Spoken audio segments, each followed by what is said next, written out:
और अभी मनोहर लाल खट्टर जी जैसे ही बने, मैं उनके पास गया, मैंने कहा कि हम लूरी को भी टेक ओवर कर लेंगे, सुन्नी को भी टेक ओवर कर लेंगे और धौला सिद्ध को भी टेक ओवर कर देंगे। हमारी सरकार प्रदेश के लोगों के हित को बिचने नहीं देगी जो पिछली बीजेपी की सरकार ने बेचा। माननीय अध्यक्ष महोदय, बातचीत जारी है। हमने टेक ओवर की प्रोसीडिंग स्टार्ट की, ये कोर्ट में चले गए। हम माननीय प्रधानमंत्री का सम्मान करके अभी चुप है। अभी हमारी कैबिनेट ने फैसला किया कि पहले 12 साल में हम 12% लेंगे, 12 से 30 साल में 18% लेंगे, 30 से 40 साल में 30% लेंगे और 40 साल बाद ये सारे प्रोजेक्ट हम अपने पास वापस लेंगे। आपने तो जिंदगी भर के लिए दे दिया, 12% फ्री पावर भी नहीं ली। बहुत अच्छा सवाल माननीय सदस्य ने पूछा। और अभी हमारा जब माननीय मंत्री जी से बातचीत चली, अब एक समझौते पर उनकी सहमति बनती आ रही है कि हम 12% आपको देने को तैयार हैं। ये सरकार की कमिटमेंट होती है। हर जगह हिमाचल के इंटरेस्ट को बेचा गया है।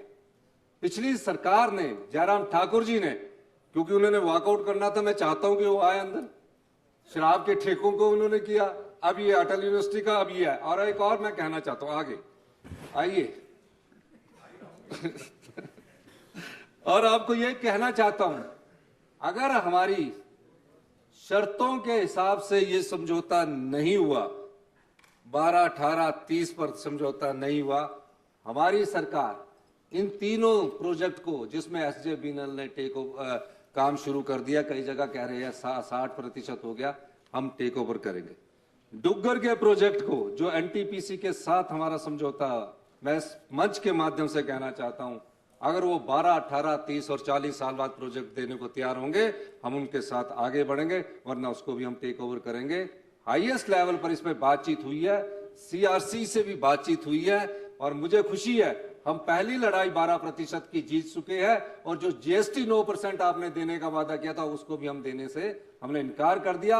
और लाडा जो 1.5% बनता है, जो CSR के तहत तो उनको काम करना ही है, प्रॉफिट में आती है सारी कंपनियां, 10 साल बाद 1,000 करोड़ रुपए का प्रॉफिट कमाती है। और राज्य के लोगों को क्या मिलता है? क्लाउड बस मिलते हैं, डैम से वेपोरेशन हो रही है और क्लाउड बस के रूप में हमारी संपदा और हमारे लोगों की मृत्यु हो रही है। ये चीजों को हमने ध्यान में रखते हुए मैं आपको मंच के माध्यम से आश्वासन देना चाहता हूं, माननीय सदन को, हमारी सरकार इस लड़ाई को पूरी तरह लड़ेगी। रेवेन्यू भी बता, और जो रेवेन्यू आया है, NHPC, NTPC, SJVN, ये रिप्लाई ही कैन गिव। मैं रेवेन्यू टाइम इसमें नहीं होता रिप्लाई में। स्टेट के इंटरेस्ट की बात हो रही है। 2023-24 में 217 करोड़ का रेवेन्यू आया। बड़ी लंबी चार्ट है, मैं माननीय सदस्य को और आपको भी भिजवा दूंगा। यहाँ रख दो सर। थैंक यू भाई साहब, थैंक यू। Thank you. प्रश्नकाल समाप्त।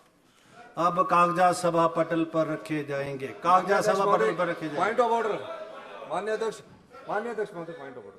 Point of order. माननीय अध्यक्ष महोदय, बैठ जाओ, बैठ जाओ, please take your seat, please take your, I am allowing 3-4 आगे पॉइंट ऑफ ऑर्डर।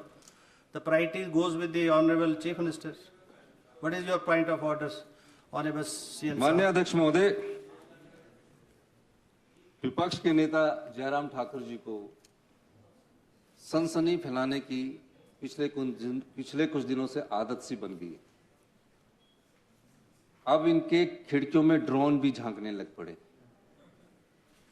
इन्होंने हमारे ध्यान में बात लाई, इनकी पूरी कोठी की मैपिंग हो रही है। बहुत गलत बात है। बंद कमरों तक ड्रोन पहुंचने शुरू हो गए। ये हिमाचल प्रदेश पुलिस का काम नहीं, कहीं ED तो नहीं करवा रही है या CBI तो नहीं करवा रही है। ये माननीय अध्यक्ष महोदय, माननीय अध्यक्ष महोदय, हिमाचल प्रदेश की सरकार ने हिमाचल प्रदेश की सरकार ने टाइम दूंगा, हिमाचल प्रदेश की, बैठ जाओ, मैं टाइम दूंगा आपको टाइम दूंगा, आपको टाइम दूंगा मैं इसके बाद। बता रहे हैं आपको, इसके बाद टाइम दूंगा। आप सनसनी मिला रहे हैं, बता रहे हैं ना आपको।